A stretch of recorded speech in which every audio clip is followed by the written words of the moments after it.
I love musicals. I know that's probably not a surprise to most of you who know me well, but whether it's Rent's 525,600 minutes to express love's power to connect moments in our lives, or Hamilton's I'm not throwing away my shot to show us how to follow our dreams, or maybe Mary Poppins' just a spoonful of sugar helps the medicine go down, to help us be optimistic in difficult times.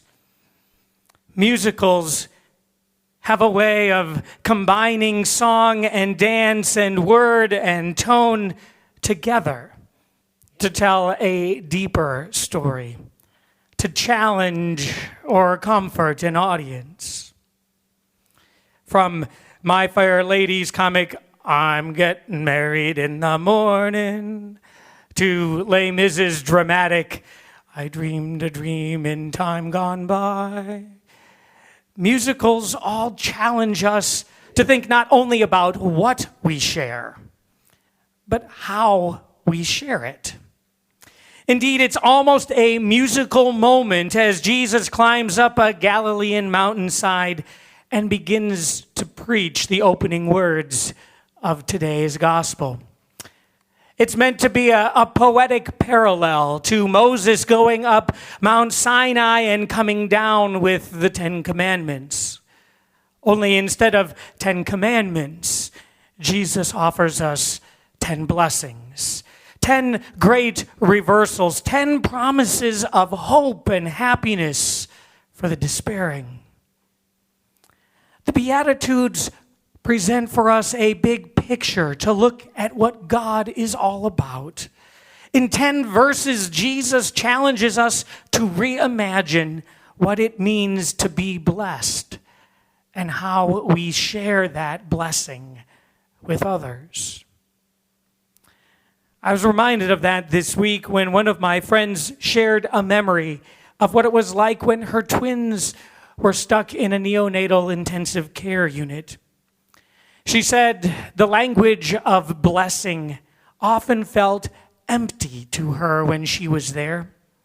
Not because her twins weren't getting better, because they were, but because she was around so many other people whose children were not getting better. People who the world would say were anything but blessed. Indeed, many might say that she herself wasn't blessed because her children were in the NICU in the first place. But her point in sharing all of that was simply that we cannot limit our understanding of what it means to be blessed to just those good moments in our lives. Or to put it differently, if we conflate God's answers to our prayers only with the answers to our prayers that we were hoping for, we limit God's blessing.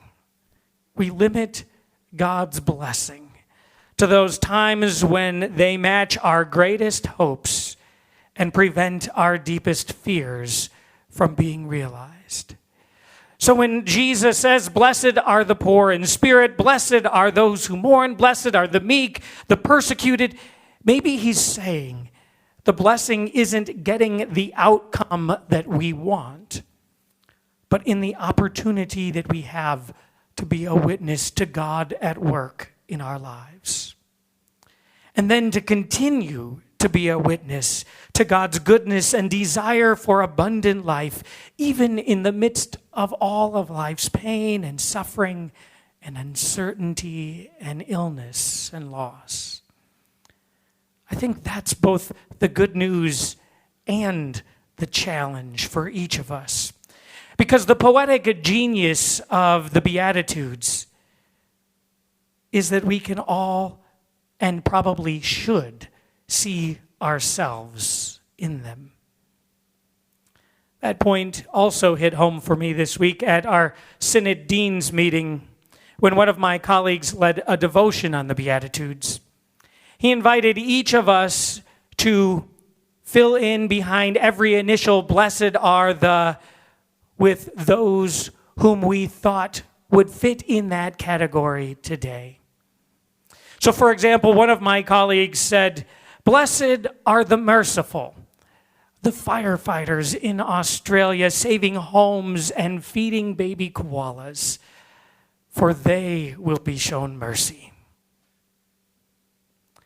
What we quickly discovered as we shared what each of us put in the blanks is that we all had different examples for each one of the groups that Jesus dares to call blessed.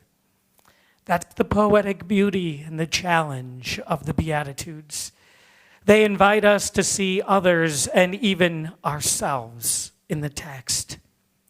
So this week, I encourage you to try that same exercise. I have some copies of the Beatitudes for you to take home if you want by the announcements as you leave today. Fill in who you think fits in each section. And don't just put your name down for all of them. And I say that because the Beatitudes also invite us to be compassionate to others as we bear witness to what it means to be blessed. Here, compassion is more than just being nice or kind to others. Compassion isn't about having sympathy or pity for those poor people, whether they're poor in possessions or in spirit. It's about having enough empathy to see others as children of God, just like we are, and to use that empathy in our relationships with them. Theologian Henry Nouwen puts it this way. He writes, "Compassion grows with the inner recognition that your neighbor shares your humanity with you. This partnership cuts through all of the walls which might have kept you separate. Across all barriers of land and language, wealth and poverty, knowledge and ignorance, we are one, created from the same dust, subject to the same laws, destined for the same end."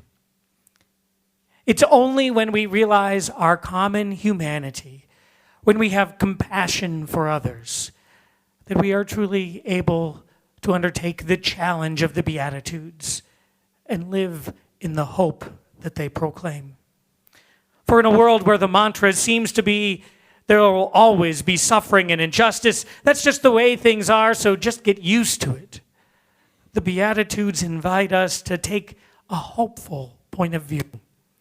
We place our hope in God, who offers the kingdom of heaven to those whom the world considers hopeless, so that we can approach each day, each moment, as a blessing, even when the outward signs might indicate that we are not so blessed. The Beatitudes give us the audacity to hope that words like mercy and peace and love will one day be descriptive of our world.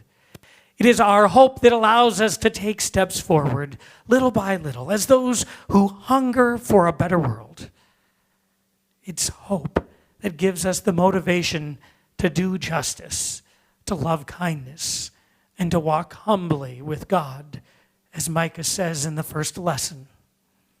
Indeed, if there are days when the word blessed just doesn't ring true for you, then remember that poetic language of Micah. Do justice, love kindness, walk humbly. Living into these ideals will help us get a glimpse of the kind of world that Jesus was talking about, the kind of world that God desires, the view that we get to see from the top of the Sermon on the Mount. Because once you see such a vision for yourself and for others, I'm sure you will want to be a part of it.